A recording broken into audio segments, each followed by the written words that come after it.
Am I too nice? I feel like he meant well, but it ended up blowing up. And it's blowing up in Dr. West's face.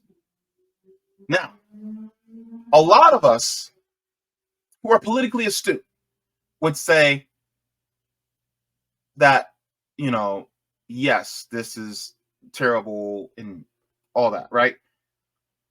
But what about the average voter who doesn't know about the inner workings of campaign and really doesn't give a shit about the inner workings of a campaign?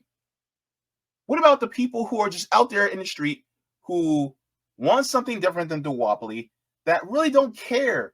It's like, okay, so we find out that he has left two different parties and now is independent and has had a controversial campaign manager. What does this mean for me? Does it really mean anything for me as a voter? Because ultimately, as a voter, what means the most to me is the policy platform and the positions. Are we really, is an average voter really going to care about this moment by the time we reach the primaries? By the time we reach the general election after the Democratic and Republican Democratic, there's no Democratic primaries. But by the time the Republican primaries are over and we're in the actual general election, is it really going to matter? What happened now?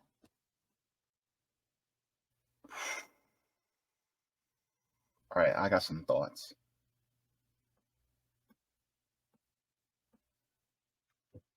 Dow is out. This is breaking news from Thursday. Dr. Cornel West has announced that his controversial campaign manager, Peter Daou, has resigned. This comes off the heels of a controversial announcement of Daou becoming the campaign manager and West's subsequent departure from the Green Party. So, if you guys have not, I saw this. I said, what? Let's take a look. Let me share. Ooh, this is wow.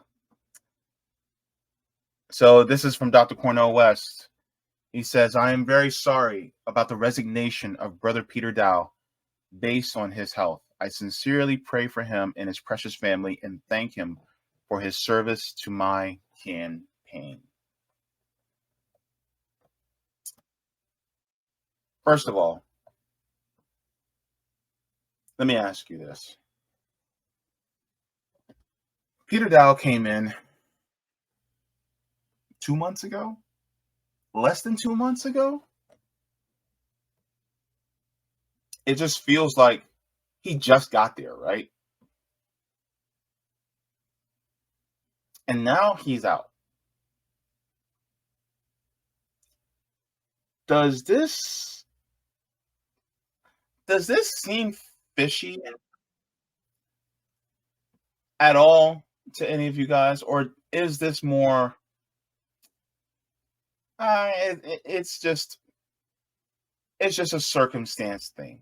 What do you guys think? Because my question is, like, why in the world? Why in the world is he leaving now? And he gives a reason, but do you believe that? Um, I meant to do this earlier, but I wanted to make sure that I did it and it didn't disappear.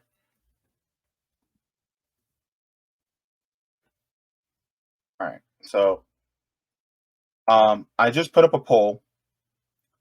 The poll, it says, do you believe Peter Dow's reason for leaving? Now, we're gonna go over it,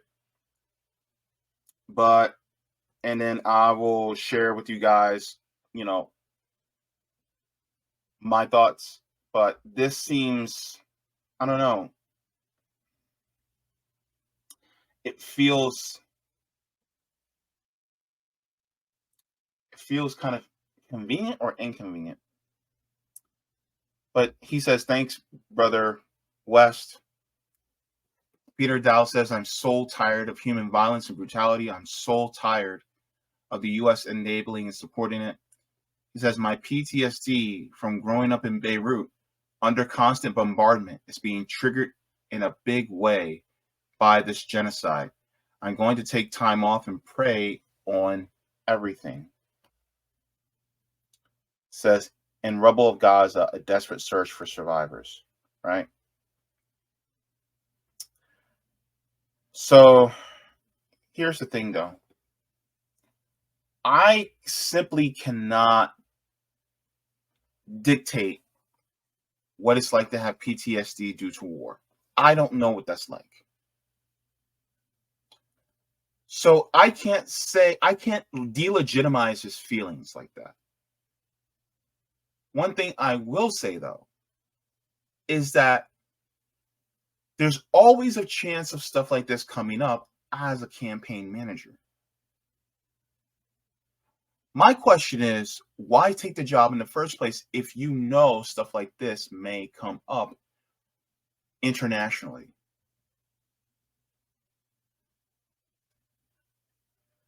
Because this stuff has been happening off and on for years. And of course, this stuff would happen while a presidential campaign happens. So my question to Mr. Daou would be, why did you take the job in the first place if there's a possibility that your PTSD could be triggered when it comes to stuff like this? Why not just give it to somebody else? Another question I would have personally is, would you have quit if you were still part of the Marianne Williamson campaign?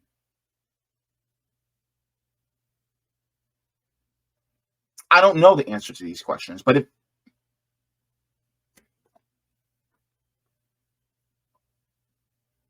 it's like, what is happening in Palestine is bound to happen. Also, if this didn't happen in Palestine, but right now it's happening in Sudan and in Congo, would you still have quit? Because it's happening in Sudan and it's happening in Congo right now too. Would you still be campaign manager for Dr. Cornel West if it wasn't happening in Palestine, but it's still happening in Congo and Sudan? Because it's happening there too.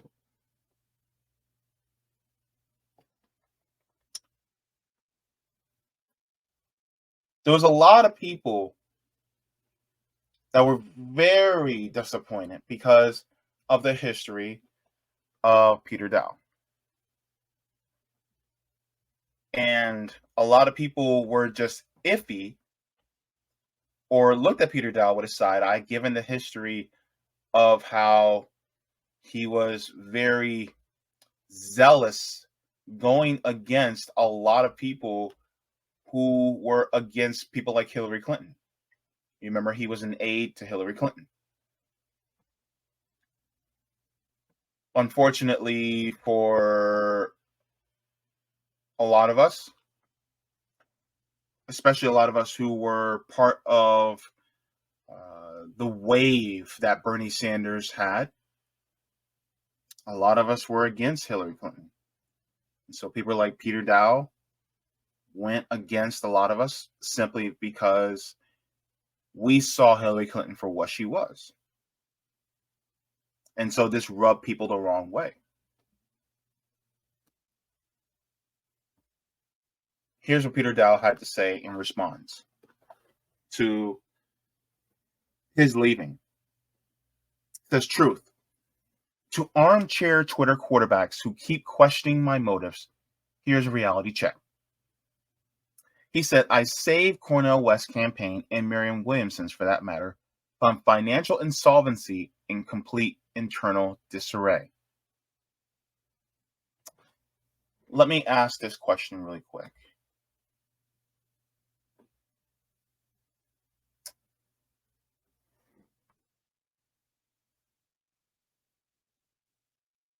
Is it a save because, according to who you talk to, some don't see it as a save?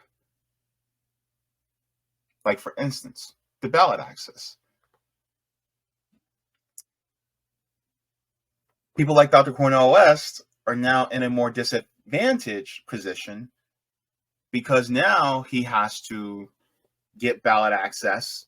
Now, another question is, did you have influence over Dr. Cornel West leaving the Green Party? Or did you try to talk him into staying in the Green Party? Because according to you, you said that you wanted them all to run independent. But Green Party has ballot access in like 18 states. Dr. Cornel West is now starting back from zero. Which decision did you influence? So, without having that knowledge, the question now is, did you have influence over him leaving? Because then now it's like, well, did you really save it or did you doom it? That's just a question. He continues, says, I created solid infrastructure, stabilized finances, built effective teams, encouraged unionization, and led both candidates to their highest poll numbers in the race. He said, importantly, Dr. West's tweet statements and political strategic decisions were entirely his own. So the thing is that as far as Dr. West is concerned, from what I'm seeing is, I don't know if I guess he doesn't have a political strategist. I think everything is entirely his own, which that's his prerogative. I have invited Dr. West to this channel. I have yet to get a response. But if he feels that he doesn't need a political strategist, that's fine. But at the same time, I would say that messaging needs to be more concise, especially focusing on the policy positions and pushing that as the selling point in order to grow your numbers and popularity. I haven't really seen that as strongly as I would like. Harping on universal health care, women's right to choose, pushing for a living wage for all workers, pushing for public banks, like start talking about things like that, like hammering on these policies, boom, boom, boom, and using that every single time you talk to people, whether it's on mainstream media or independent media, keep harping on these, boom, going line by line on your policy platform. Don't let up. Kind of like what Bernie did. Like, for all Bernie's faults, and there are many, one thing I definitely can say that Bernie Sanders did well was that he said whenever anybody talked to him, he went on the points as far as the platform. Boom, boom, boom. In fact, what was his motto? Not me, us.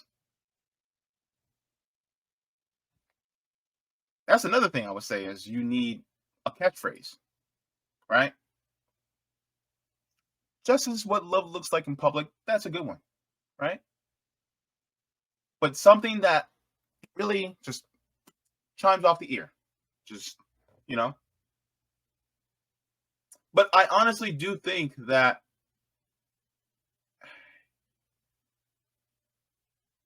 as somebody who's an academic,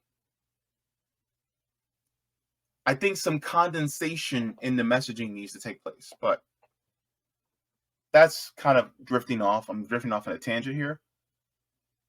But when it comes to having a political strategist, I think that's somebody can actually hone your message in so that you can, I hate to put it this way, but sell the message.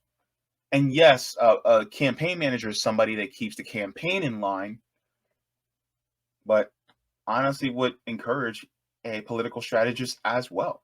Somebody who has the same beliefs as you, or very similar, or more beliefs further to the left than you. He says, and frankly, it's repulsive to suggest a black man of his intellect and stature is not making his own decisions. My only policy role was to help refine and launch his platform, written by his policy director, which has received praise from many quarters. People who spew BS about me don't have the slightest idea of the mess I inherited at the Williamson and West campaigns and the tireless work I did to get both campaigns on track to challenge the duopoly at a toll to my own well-being. As another fact, my personal beliefs are significantly to the left of both candidates I worked for in this cycle. Finally, I remain deeply grateful to Dr. Joe Stein for bringing me to Dr. West's campaign and for him giving me the opportunity to support his mission.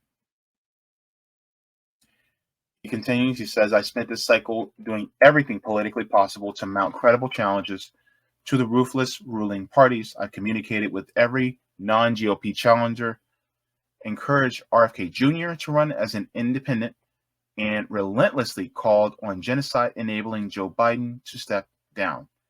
And although I have thicker skin than most, I am still sick and tired of Twitter naysayers who snipe at me and the candidates I work for from the sidelines while we're doing everything we can to take on the oppressive system.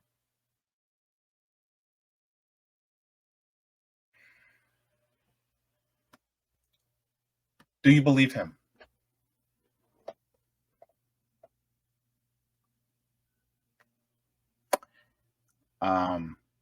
As far as Peter Daou is concerned, the road to hell is paved with good intentions. Have I ever give you guys my perspective on Dr. Cornel West leaving the Green Party? I'll do that now.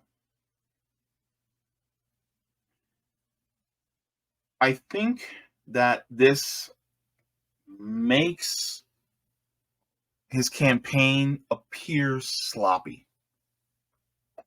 I'm not saying that he is doing it on purpose, but it makes it appear that way, unfortunately, because it's, okay, I'm running through the People's Party.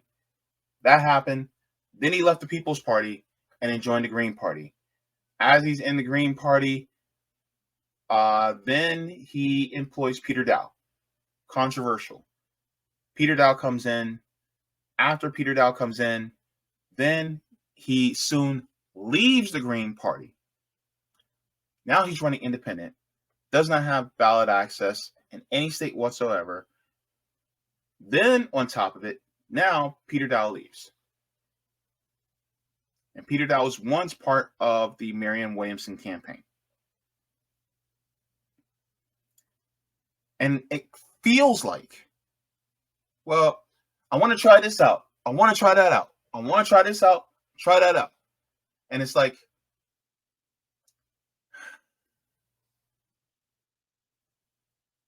Dr. West, what do you want? It feels like you're in the house, you're out the house. You're in the house, you're out the house. You're letting all my air out. What do you want to do? But at the same time, there is also issues within the Green Party, and there are many. As well as there's also issues in running independent. And with that being said, it's difficult to navigate. But I would wish that he had navigated this and did this before actually putting his hat into the race and seeing which direction was the best for him before actually putting his hat in.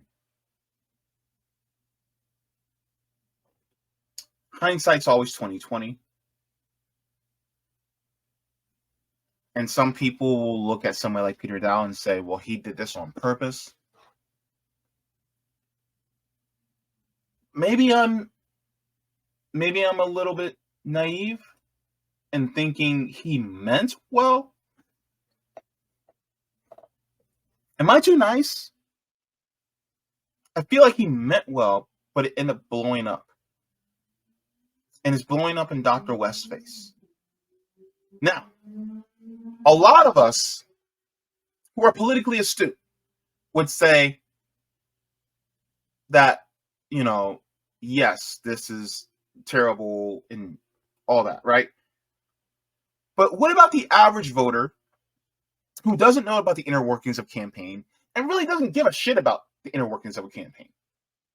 What about the people who are just out there in the street who want something different than duopoly, that really don't care?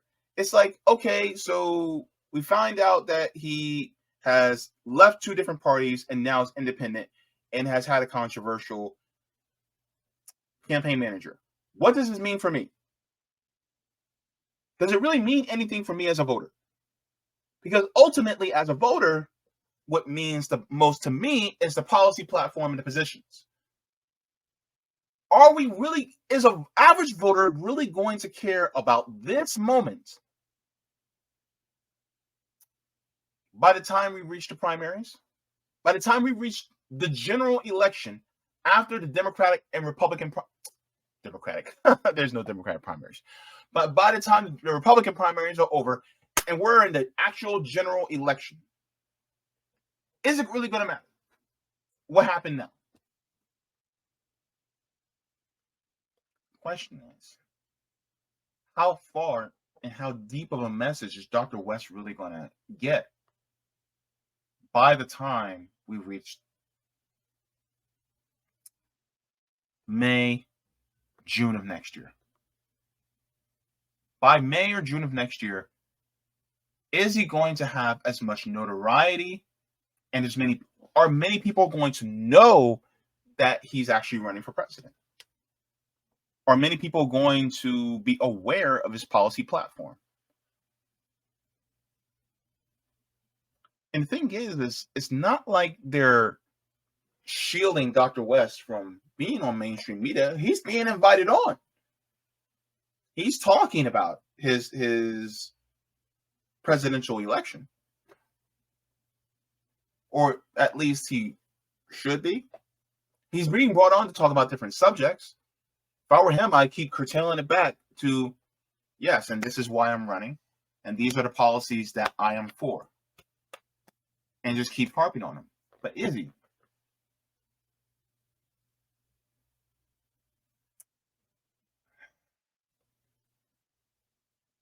And so it's not like he's being blocked out right now. He's being invited. That's what I see, right?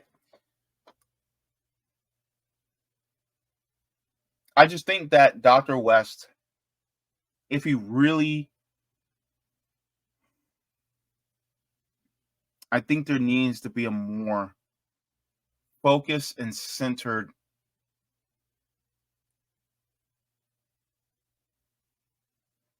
message, a focused and centered message, and the campaign has to be a well-oiled machine. Now, one of the things I did find out is that trying to get a good campaign manager is difficult in politics, because if you go outside the duopoly, that is a career killer.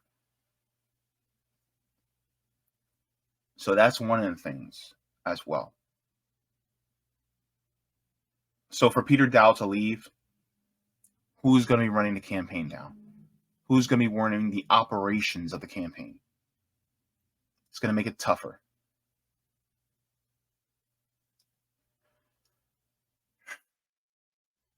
So that's that.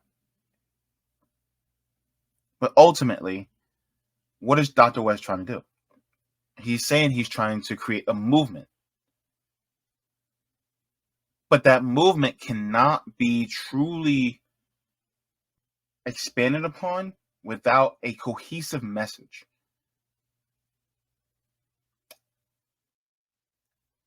If you want the kids to follow you, you gotta give them something, right?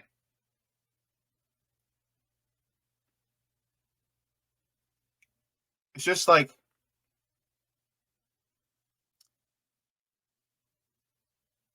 if I wanted to get the attention of kids, get a bucket of candy and say, hey, I have a message for you. Here you go. Do you want blow pop? Do you want the strawberry candy? I got some now and laters, blah, blah, blah. And then once you offer it to them, then you can talk to them and say, hey, this person isn't treating you right. Like, for instance, like a teacher or something like that. Come to my class. I'll teach you about all the cool stuff that you want. Like, I don't know, video games, right? And how to build a computer or whatever. Thing is like, you have to give people something in order for them to recognize that, oh, this is something better for me. And the thing is, like, you're not promising the moon, you're promising something possible. The problem is that if you're not getting that message out there, then people aren't going to know what you're offering.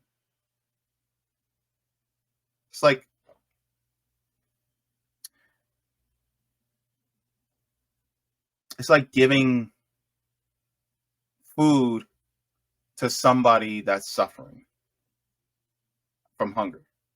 You want them to listen to you, feed them. Right? It's the same thing. I'm going to feed you, but I'm also going to give you a message. And that message is going to be something that not only am I feeding you now, but if you think what I'm doing right now is good, then just wait a little bit longer. I know it didn't come out right in my head, but that's pretty much what I'm saying. I think that it's like he's focused on the academics, and which is good, but it's like, save that for the speeches. Let's harp more on the policies. Does that make sense to you guys?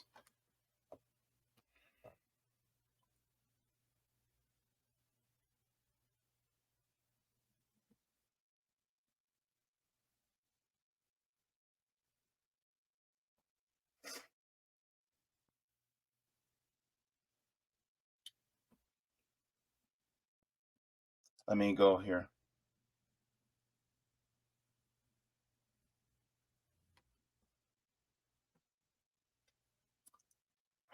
I just don't know. I just feel like there's too many mistakes now. That's what it feels like right now.